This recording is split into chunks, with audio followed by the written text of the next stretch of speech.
My wife made some bread pudding for her birthday. A little bit of bread pudding for her birthday. That looks nice. I like bread pudding. And bread pudding is a historical dish. It's a dish that, didn't they make this back in the 1800s? Yes. They used up stale bread and milk. They had a plenty supply. And if they had a lot of eggs and things like that, it takes a lot of eggs. Right. It's a historical dish.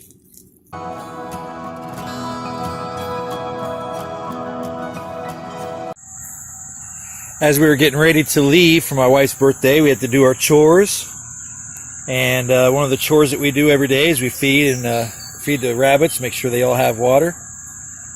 And I thought you might want to take a look at the rabbits to see how they're doing. They are very healthy. Very healthy. There's no longer in any shock whatsoever. They're doing very well. They like eating their hay. They also like eating their pellets. So we do feed both hay and pellets. And the reason why is we want them to have everything that they need. The hay gives them all the fiber that they need, and also there's some nutrients that are in the hay that are really good for them. But the hay doesn't have everything that they need. You know, so you can't just feed them hay alone and expect that to be enough. Oh wow, she's a little excited. She's a little excited. She knocked all of her hay down. She's running around in circles. She wants to be noticed. She wants to be noticed. Yeah. And so we just come out here and take care of them. But they're all healthy. But yeah, the hay has nutrients in it, but not everything that they need. But the pellets gives them everything that the hay does not give them. So, I mean, you can do everything without pellets.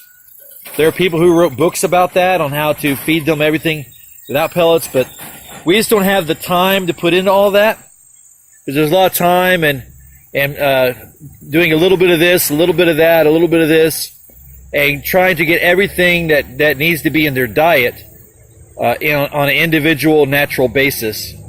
It can be pretty time consuming. So it's easy for us to buy hay. It's easy for us to buy pellets, and they are happy with both. And it makes it easy for us, gives them everything that they need, and they end up being healthy rabbits. And eventually we're going to be breeding these rabbits. Now these two rabbits are still together, but they're not fully mature yet, and they're does. These are both does. So we left them together. This is our only buck. We like to call him Stewie. That's his name, Stewie. Hi, Stewie. How you doing, Stewie? And we have other names for the rabbits. We haven't assigned to each one yet. Our traditional rabbit names, we actually name all of our rabbits that we use for breeding. We give them all the same names. So if we change out our breeding stock, the new breeding stock, they assume the same names of the last breeding stock. So the names we have is Stewie for the buck, and then the does we assign Greta Gravy, Rosemary Roast, and Cassie Roll. I think Cassie Roll is our favorite. But that's the names that we give our breeding stock. And then the offspring, we're not going to name them at all. We're just going to name them 1, 2, 3, 4, 5 or something like that. It's not going to matter. But just wanted to give you an update. Oh yeah, those two are together because there's a cage that's not in here. There it is right there. The bottoms of these cages need to be fixed. So I haven't had a chance to put time towards it yet, but I am going to replace the bottoms of this one. Then I'm going to put those two that are right there into this cage. And I'm going to replace the bottom of that one. And then I'm going to just, start moving the rabbits around and play like musical rabbits, so to speak, and fix each cage. And when all the cages are fixed and I'm done, then each individual rabbit will have their own individual cage. and I really need to get on that because they are getting closer to maturity. They will be fully mature by the beginning of October. About the middle of September, beginning of October, they will be mature. So I have to have everything done by then.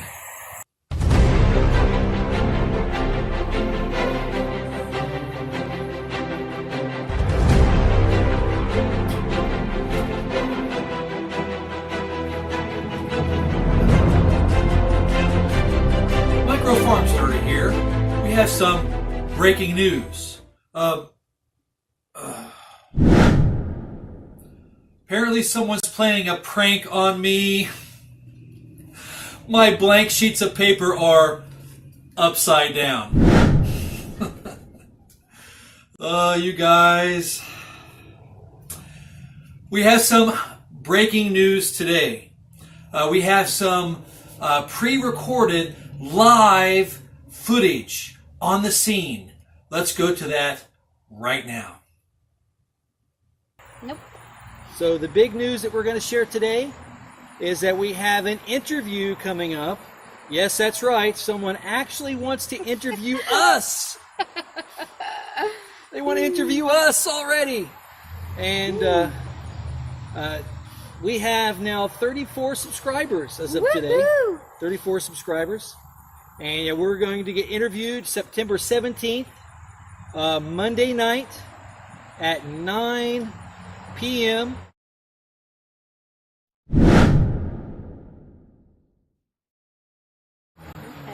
And we're going to be on the Two Family Homestead.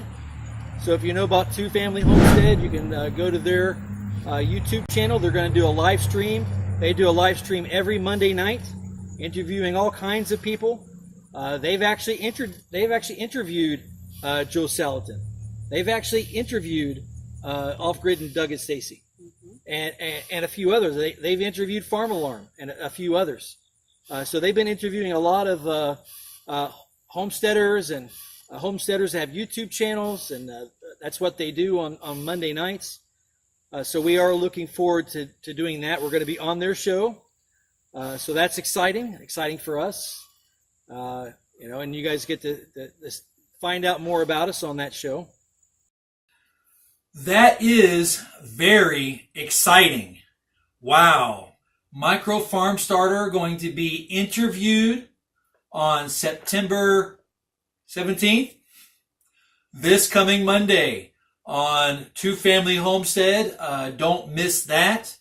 And if we did get the time wrong, we're going to correct it down below. And don't miss that. So this has been your breaking news, and now back to your regularly scheduled programming. Okay, the dog has been on his run for a few minutes. He's got to come out and, spend a little time outside. Oh, Jasper, you like spending time out here, don't you? Don't you? You like it, don't you? Yeah. He gets excited because he sees this leash. He loves the leash. The leash means he's going somewhere, and the leash means he's getting some kind of freedom. It sounds funny, but the dog looks at the leash as being free. He gets to go places with us if we have a leash. But that's why he likes to get excited about the leash, huh? You like the leash, don't you? All right, well, we're going to take him back in the house. And taking him back in the house is not that hard. All I got to do is I take him to the edge of his run. And he's already going there. He's ready. He heard the word house. I'm going to go to the house. Now watch this. Watch what happens once I release him to go to the house. You ready to go to the house? Go to the house. Oh, go. Oh, you get in the house. Oh, that wasn't supposed to happen. I got him back in the house. Now, he doesn't normally do that. He surprised me today. Normally, when it's time for him to go back in the house, all I got to do is release the leash. I say house, and he goes right for the door. But today, he cut left and decided to go run all over the place. Crazy. Crazy dog. is he? He is eating. He is eating today. It's all part of his processing. Jasper is processing. Okay. Fish biscuit. All right. She wants to give him a fish biscuit. That's one of these. This right here has got some fish in there. It's a fish cookie. That's what we call it. Fish cookie. Fish cookie. Where did Jasper go? He went. He knows where to go. He's already in the room, seeking out that fish cookie. Oh, there he is, waiting for his fish cookie. Yeah, he knows where to go. I call this the Biscuit Redemption Center. That's his Biscuit Redemption Center. All right, here we are at Mammoth Cave National Park, and we were going to go on the canoe ride, but you know how things go. It takes a while to get up here. We had to get our coffee. Things happen, and you kind of start running out of time. That 2 o'clock is rushing up on us pretty fast. So we decided, she really likes the hiking. It's not so much, the canoeing's fun, but she really loves to do the hiking, my wife does. And so here we are, we're at Sand Cave Trail. It's a very short trail. It's only 1/10 of a mile, but it's just a nice little hike, and we get to go around looking through the woods, and I think we're going to enjoy it. And I'm going to go ahead and read off this sign a little bit so we can have a little bit of information. It says here, for 16 days in February of 1925, the world focused its attention on this remote corner of Kentucky as hundreds of people labored day and night to reach cave explorer Floyd Collins, who was trapped in a narrow passage of Sand Cave, 60 feet below the surface. The short walk leads to the site of this valiant but unsuccessful rescue attempt. Aww. Ooh, that's not good. They was not able to rescue him, but they tried. They did their best. Wow. So that's the history of this trail. A little historical significance there. Wow. So go ahead and take a look at the.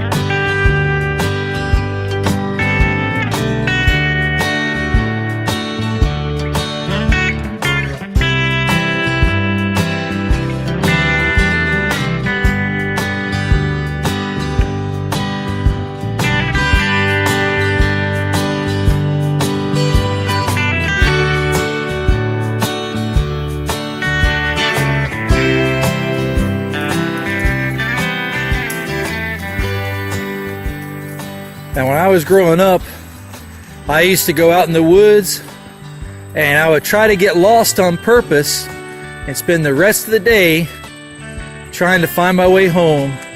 And that was another one of my adventures. Although after so many times it was impossible to get lost because I started learning the woods like the back of my hand. But we didn't have fancy trails like this one. It's like a boardwalk, but it's nice. I mean, I'm not complaining about it. I like it when you have nice things. It also encourages people who might be afraid of hiking. They say, well, I'm not in physical shape to do some hiking. I'm not able to do it. Even someone that's in a wheelchair could actually come out here. Yes, this is and they could come out here and they can enjoy the scenery. They can enjoy being in the outdoors just like everybody else. So I think this is a great thing. It's a great thing the way they have this set up. I really like it. 10,000 people gathered around Sand Cave on that Sunday, February 8th.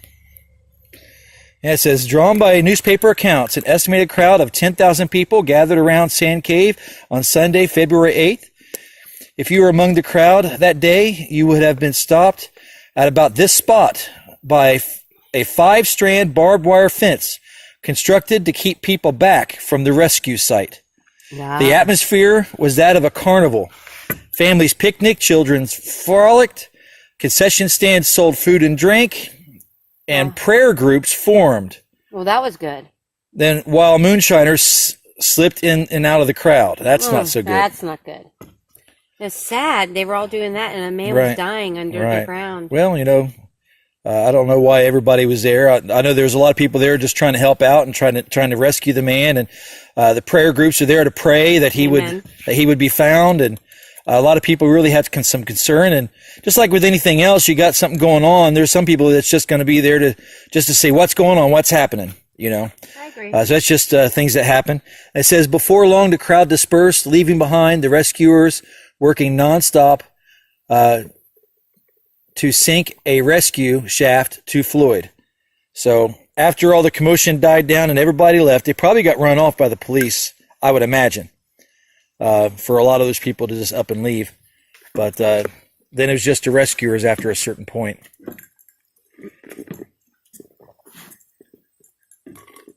It says there was an army of reporters that were here on that day. Has a picture of the reporters that were there. So, this is history, folks. This is what you get when you come to a national park. You get history, and history isn't always, upbeat. History doesn't always have a happy ending. It is what it is. It's what took place. It's actually what took place here, and it's good to have knowledge of the past. It's good to have that. So it's not just going out walking in the woods. You get to come out, walk in the woods, enjoy the day, and learn some history.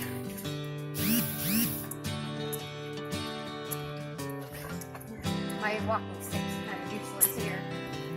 Yeah. Well, you have it anyway. Now, honey, explain to them that little whistle that's on your walking stick. Explain that real quick. When I would walk the AT, I bought this whistle because I'd walk alone. I hike by myself. It's kind of strange, but the Lord really gave me peace about it. So I used to hike by myself, and I always was concerned that if I fell, the AT has some straight down drop-offs. You guys hug the cliff sides sometime. And so I was concerned that maybe I'd trip, I'd fall, because I'm a little clumsy sometimes, and then I'd end up down a ravine and nobody would find me. Yeah, that would not be good. No, so I went out and bought myself a safety whistle that could be heard a mile away. Right. And then when I used to hike the AT,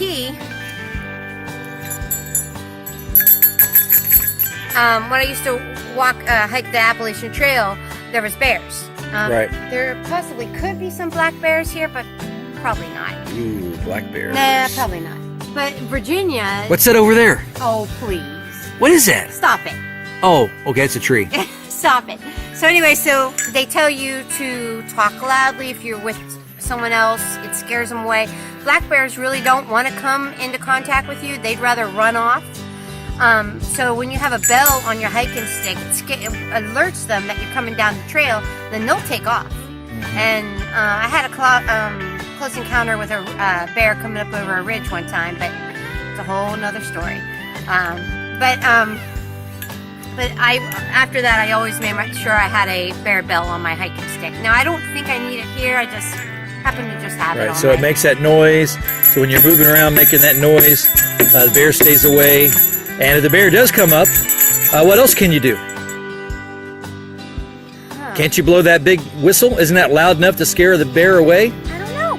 I never really looked into that whistle is loud, and you can hear it a mile away. Yeah. So if you blow that whistle really loud, it could probably scare away some dogs. It could probably scare away some bears. Yeah, it's definitely worth a try. I won't blow that whistle without my ears being plugged by my...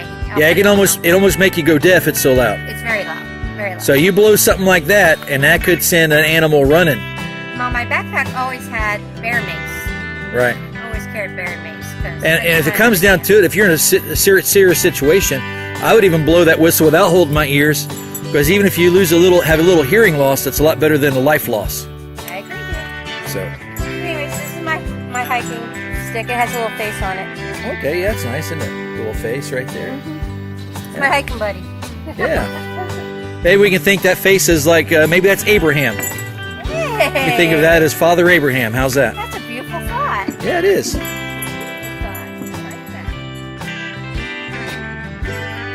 This is the entrance to Sand Cave. It basically just looks like a hole in the ground, which is really what a cave is. Just a hole in the ground with a cavern up in there. Beautiful. And obviously this is not a cave that you're allowed to go exploring in. The people I can see have a pathway already made to the opening of it. Right, I mean, not everybody's going to obey that, but if you get caught going in there, you will get in trouble because it's not set up for that purpose. And yeah, you just don't want to do that.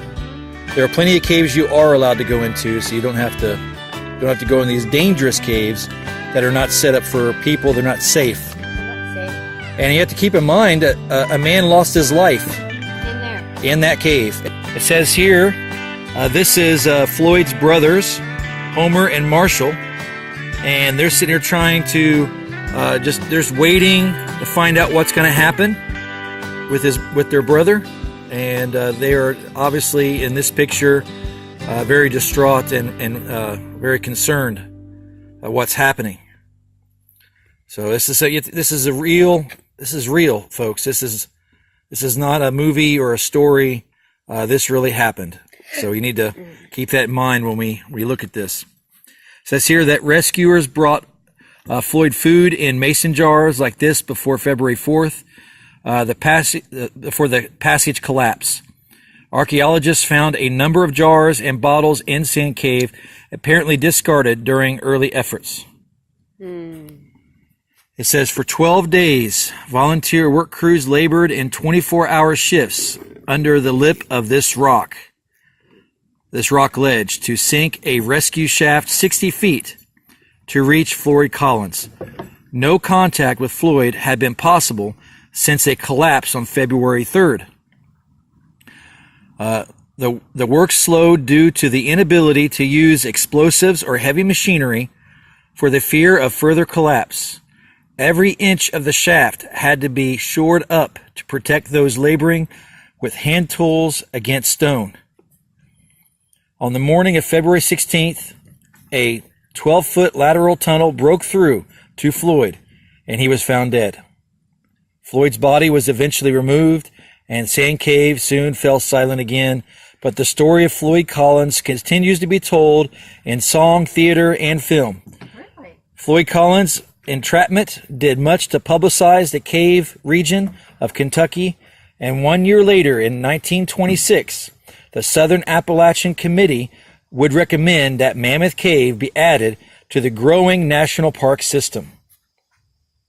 So this is part of the history of the national park. And like I said, not all history is, happy ending stories. Some of them are very tragic, but it is part of the history. Well, my coffee's empty. What do you think I should do? Should I just throw it over here in the brush and just throw it down the hill? No. Is that what should I do? It's sad, but there are people who do that. I am definitely not going to throw my trash out in the woods. This plastic trash has no business being out here in the woods. It needs to go in the garbage can and be dealt with properly. But I just wanted to take some time that just because you go to these national parks and they are public areas and you don't have to pay to come down here, we need to make sure that we show some respect for the area, and that we be good stewards, and that we not leave our trash all over the place. So let's make sure that we don't do that. And sadly enough, even when people know this, people realize this, people are told this all the time, don't leave your trash. There's still people out there that just don't care, and they'll leave their trash anyway. There's a pop can right over here. You see a pop can? Yeah, right here. Okay, I wasn't even planning this, but my wife just found a pop can. Let's go take a look. Right there, case in point. People are so inconsiderate. Somebody left that pop can down there. sad. They say, well, I'm done with it. Let's just chuck it. Who cares? Right? Yeah, it's sad. Really is sad. I wonder if I can reach it. Here, honey, hold the camera. Okay. Well, you'd have to jump down, dear. I don't know. Maybe I can reach it with my arm. Oh, good. That'd be good. Maybe. Or I can maybe even use your stick. You can use my stick, dear. All right. Let's use this. Bring it closer. Use this to bring it closer. That might be enough. Let's see if I can get my arm to reach. Yeah, you might be able to now. There we go. And we'll take it out with us. All right. You know, it's one thing to say you shouldn't do it and not do it yourself. It's another thing to just take some time and pick up after someone else. You know, and that's something that we should all do also. So I would encourage you to do the same. Don't throw your garbage out here. And if you see garbage out here, pick it up. Pick it up for someone else that doesn't care. Show that you care.